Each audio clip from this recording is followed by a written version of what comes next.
On kuvaveistäjä entiseltä ammatilta ja nykyiseltäkin, että osallistuu edelleen näyttelyihin. Ja valmistunut viime vuoden keväällä, siis 1,5 vuotta sitten, niin Ypäjältä Suomen hevosopistosta valjassepäksi. Halusin opiskella jonkun oikean hevosalan ammatin vielä tässä elämässä. Täällä on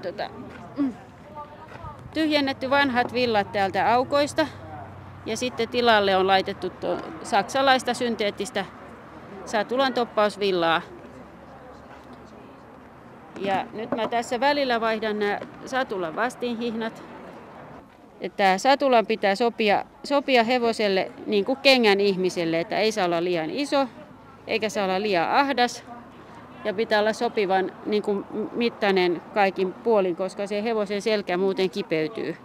Ja sitten mitä vaativammassa käytössä se hevonen on, niin sitä tarkempi tietysti pitää olla sen istuvuuden.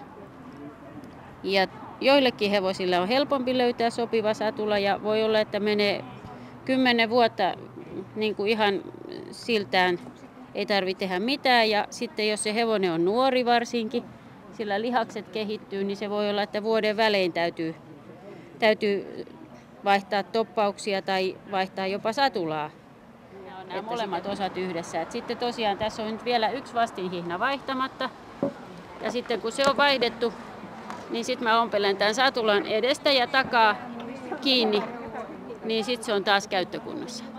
Kun hevosen mahan alta menee vatsavyö, niin se vatsavyö tulee sitten kiinni näihin hepan molemmilta puolilta, niin nämä pitää sen satulan siinä hepassa kiinni paikallaan, että sitten se ratsastaja pysyy siellä. Satulaahan käytetään sen takia, että siellä on ratsastaja helpompi istua. Ilman satulaa on pitemmän päälle aika rankkaa. Ne, jotka on kokeilleet, niin tietää. Siinä voi olla peffanahat vähän lujilla.